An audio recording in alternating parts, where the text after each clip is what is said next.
Hey everybody, what's up, what's up, what's up, what's up? God is good all the time, all the time. God is good. God is the greatest all the time, all the time. God is the greatest. Oh, I thank him so much that I'm alive, that I'm well, that I'm here. You know what I mean? So that I can talk, I'm in my right mind. I mean, I have my body parts together.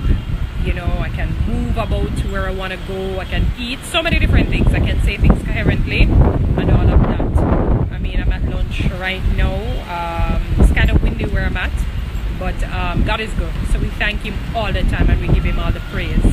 Now, I was listening to, I mean, what I do sometimes is to repeatedly listen to even some of the same, I call it my training sessions, because remember, I'm replacing bad habits with good ones. You know, I'm maturing and I'm asking God to daily help me to be better, you know, with my encounters with people, my encounter with him, even my own, for my own development, for my own growth, so that I can become better. And what persons need to understand is that if it is that you're doing, if you're for your own betterment and development, it's something that is consistent. You don't go to a motivational session today expecting that it's going to last for the rest of the year. It's just like with food. You don't eat food today hoping that it's going to sustain you for tomorrow, the next day, the next day. You have to eat every day, you know, so that you maintain your health and so that you're able to achieve your wealth and your desired goals and your desired dreams. Now, in a particular motivational speech that Les Brown was given, it's called Critical Options. I will ask persons to go and listen to that particular one, Critical Options.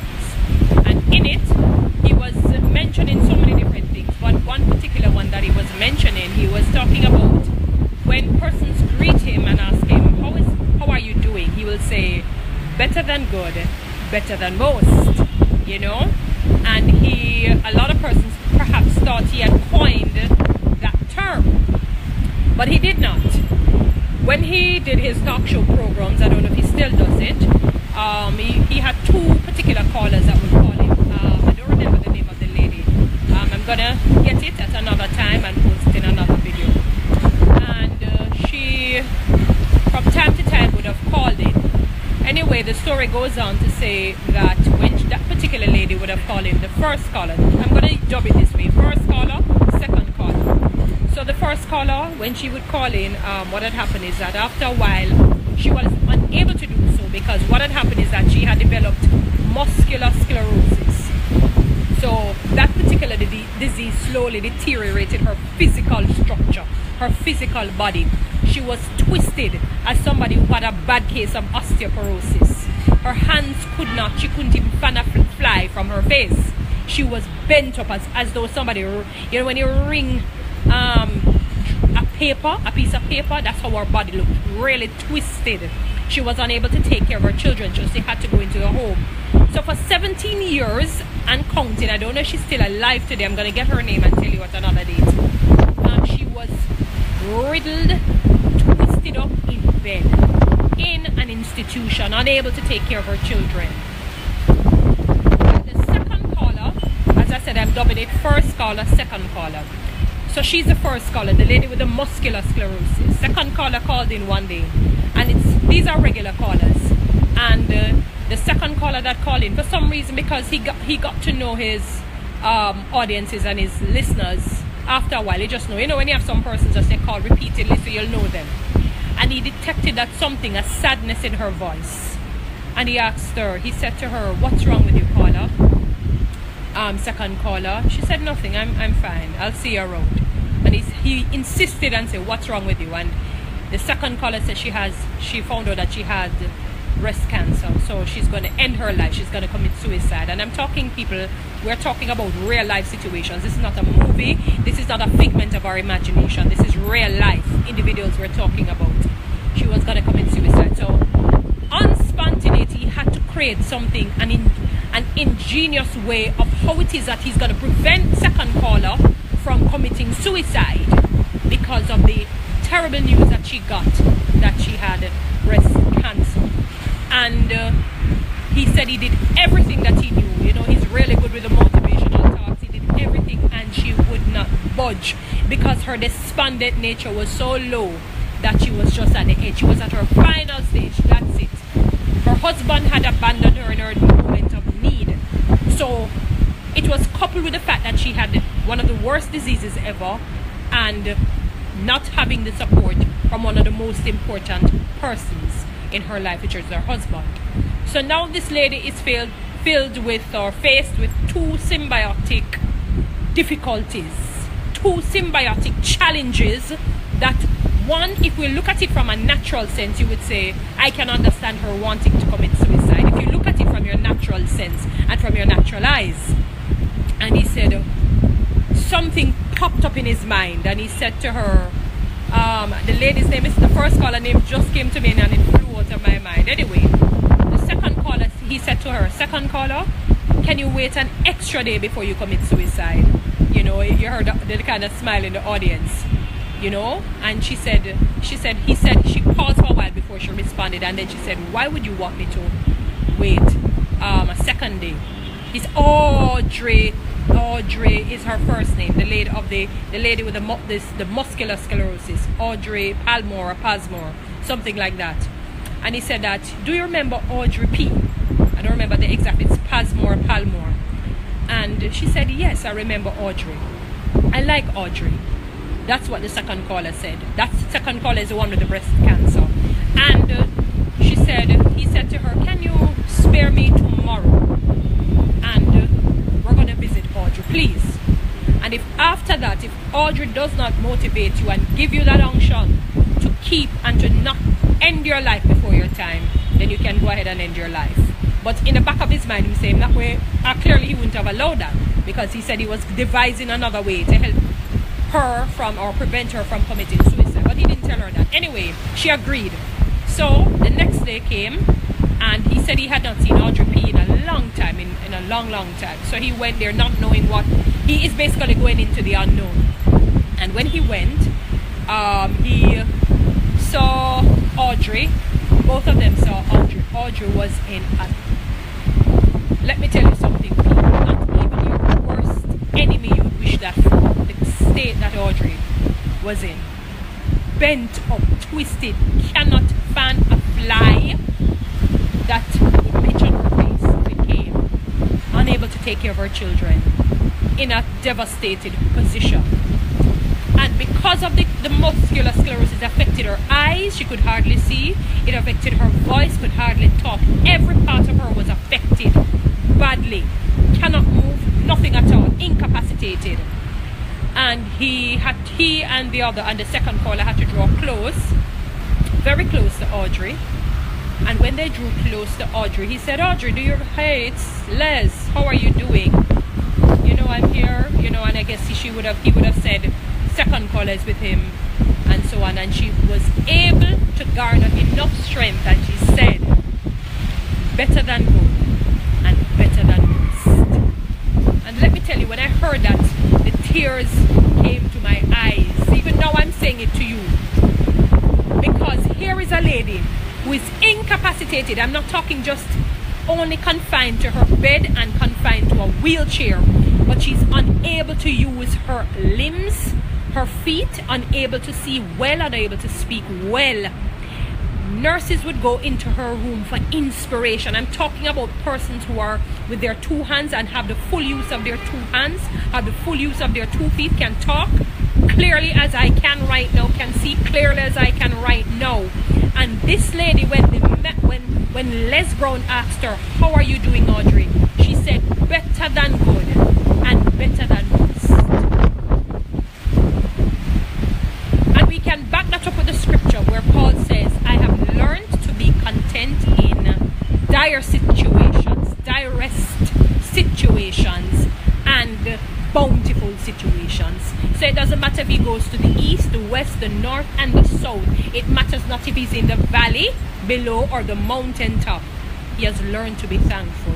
He has learned to be grateful. And let me tell you, when I listened to that particular speech, or that motivational talk that Les Brown gave, and gave that particular story, I realized as human beings we have become very ungrateful and very unthankful, because we have so many things to give God thanks for. We would never in a million years trade places with Audrey. We would not, because we want to know that if everything would now become like gold and like fine wine to us. The moment that we find ourselves incapacitated, maybe not in a long state, like a longevity situation like that, in a state like that. Maybe you have the flu and you're just in some pains and aches and you really can't move that well. Or maybe it's a Zika virus or the one before it. I don't remember the name of the one. Chick B, sorry. When some persons like myself, we were in pain, could hardly move. And when you realize that, what if it was a permanent situation like this, worse, where your body's twisted, just seeing the deformation of your body? And let me tell you, man, you have to give God thanks when you are normal. So sometimes I hear people criticizing themselves. Oh, they're too ugly. Oh, they're too fat. They're too skinny. Their hair is too short. It's too long. So many negative connotations and descriptions they have placed on themselves, when somebody like Audrey would just even love the ability to have taken care of her children. She would have loved the ability to fan the fly that would have pitched on her face. She would have loved the ability to get herself up and walk out of the institution. And we have taken all these things for granted. So we have become ungrateful. We have become unthankful, when we should be so grateful and so thankful that God has sought not only to spare our lives, but to allow us the opportunity to have a sound mind, to have our full body intact. Even if some of us don't have it, even if you may have some persons who have lost a limb, maybe through amputation or some means, but for the most part, we have our body parts, we have our senses together. So we should be thankful, we should be grateful. When we get up in the morning and we look at ourselves, we should say, hey, you beautiful woman, or hey, you handsome man, I'm giving God thanks. Yes, you're going to do things to enhance your beauty, in the sense of exercise, eating right, having a positive mind, giving God thanks and praise and serving Him in spirit and in truth. Yes, you're going to do all of those things. I'm not for one saying you don't do all of those things to enhance your beauty. God gave us wisdom, He gave us knowledge, He gave us understanding, and expects us to intrinsically use those particular characteristics so that we can make our lives even better and even become more happier and joyous in our own living, because we're still human beings in spite of. So I'm encouraging you through your dark hour. Needless to say, let me not stray too much from the particular story, that caller 2 negated from killing herself. She didn't bother to commit suicide because she realized that somebody was in a worse position than she was. Even though she had a dangerous disease, she was still able to walk, talk, and get out of there. The chances of her passing through that journey, by keeping her life, was there. Alright, so she was motivated when she saw, and re-inspired and touched when she saw Audrey P. So my people, I'm encouraging you, in spite of whatever your difficulties may be. I don't know what your difficulty may be. I don't know what your challenges may be. It could be a health crisis, it could be a relationship crisis, it could be a financial crisis. All of them will have their merit in terms of devastation. They all have merit, and if you look at it in the natural, you would simply say, yes, it would warrant you killing yourself, it would warrant you killing others, it would warrant you doing all kind of evil. But you know what, people?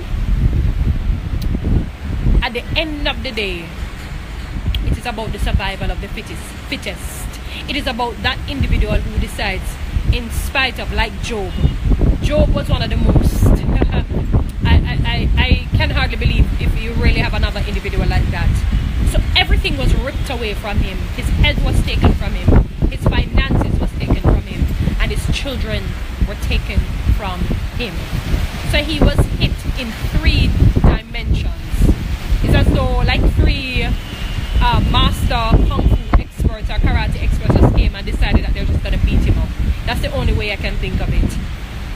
And he said, and that's awe-inspiring for me, where he said, though he slay me, yet will I trust him. Because he recognized that even though his body and his mind and his soul and his heart and everything belonged to God, because God made him, he said, in spite of his difficulties, he will continue to trust God. He will not curse God that his wife had asked him to.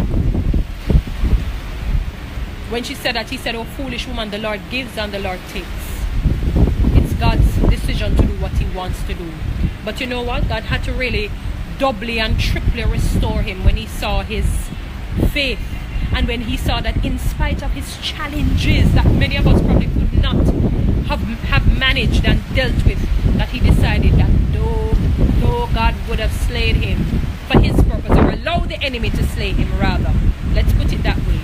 Let me say it the right way. The God would have allowed the enemy to slay him, not take his life, that he would not give up his faith and his trust and his praise in God. And I'm not saying that he would not have gone through mourning moments. He must have cried and asked God, what it is that I did wrong, God, what it is.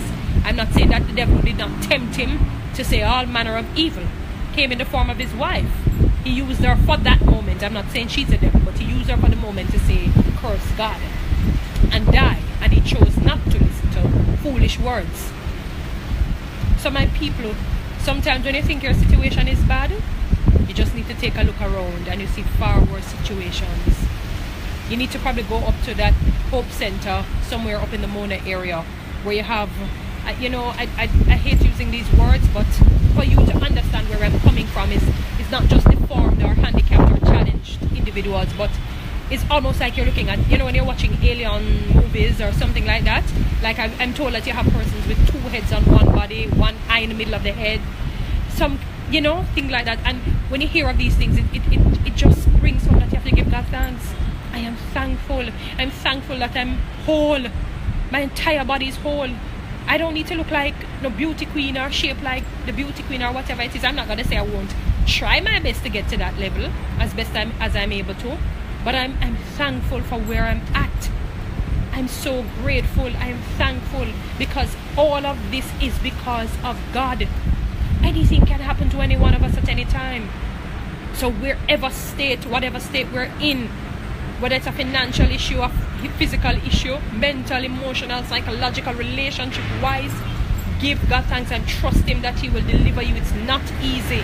I've been through different difficulties, still go through my own difficulties, but I've had to learn how to change my mindset and keep a positive look and say there is a light at the end of the tunnel.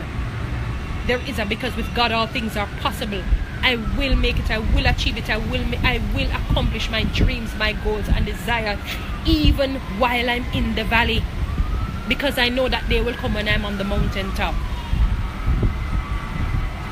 So sometimes people, when you think that you're in a worse position, just take a look around. Go online and watch and see what's happening with a number of persons. Then you realize, that's why it says count your blessings, name them one by one, because you certainly will be surprised what God has done for you. Alright? So in spite of your difficulties, in spite of your challenges, in spite of whatever it is that is just almost wants to wring you and tear you apart, hold on and trust God and keep a positive mindset that he will deliver you from all of your troubles. He will deliver you. Just keep a positive mindset, trust God, believe in him, have faith in him, honor him, treat others as how you would want somebody to treat you, as difficult as it may be. The other day I posted a video about loving your enemies, and that was the next scripture I saw, when I was reading my Bible, about loving your enemies, do good to those who persecute you. Because when you do good to people who don't like you and do you all kinds of evil, after a while it's like it heaps coals of fire, or heap coals of fire on their heads. You find out after a while it's very difficult for them to even look at you, even if they don't want to say thank you, even if they don't want to praise you, or you know what I mean? When I say praise you, give you accolades for whatever it is that you would have deserved. It's as though they have to hold their heads in shame and disgrace. So I'm encouraging you, keep the faith, hold your head up high, and don't be weary in doing good, even when you're going through your direst situations, even when you're going through mayhem, even when you're going through something that will drive the mad, and the sane mad, and the not so sane mad. Hold on, keep a positive spin, think on things, if you have to force your brain, if you have to sit down and look at words that are positive, that are just and have a good report, it may not take root today or tomorrow, but it will eventually take root. What I've done personally, sometimes I've written down like positive words and positive things and positive declarations over my life, and what will happen is that once my mind remembers them, I just take it out. It'll take me about 5-7 minutes to read them all out, and I do it every day. I'm making it a habit because I'm trying to change my mindset. I want my mindset to be a positive one. It doesn't mean that I won't go through challenges and have a low period and slip from time to time, but you know what I mean? I want to make sure that I achieve my goal and achieve my dreams. I can't do that with a negative mindset. It really just doesn't work to have a negative mindset expecting a positive outcome. It just does not work. That's why I encourage you, keep your lips from evil, from slander, from malice, from unforgiveness. All of these things I'm telling you, I'm doing myself. Keep yourself away from rumors, gossip. Those things don't help you to achieve your dreams. You know, and it does not make you become the swan and the beauty that you should become, or the valiant man that you should become. Keep yourselves away from things like that, and keep a positive mindset. Keep a positive mindset. Consistently read good books. If you can't go to training sessions to build your morale or build yourself, go on YouTube, listen to it, download it, do whatever it takes to build yourself, because at the end of the day, you only have you. You only have you. All right, so people, have a blessed afternoon. It's Friday, and I know many persons are happy it's Friday, the weekend, but do something productive today, tomorrow, every single day. Do something productive, all right, while you have your fun and while you enjoy. We reach half of the year already, you know. Today's the 2nd of June. We reach half of the year already, people. So make hay while the sun shines. You see, this New Year's resolution, what people tend to do, I'm not saying it's not good, you're planting a seed, but do it now. Don't bother when December 31 comes in, transitioning into January 1 of that particular year. You say, oh, my New Year's resolution, I'm going to lose weight, I'm going to this, no, do it now. Start now. Make it your mid-year resolution. If you have not begun, start today and do it. Just do it. No, don't just only talk, but act. Start somewhere. You don't have to do any grand thing right now. It has to build. Just as how Rome wasn't built in a day. You know? So you have to start now. Alright? So beautiful people. Handsome men. Or beautiful ladies, handsome men, beautiful people all around. Have a great day, and remember, keep a positive mindset in spite of. Alright? Have a great day, and God is good.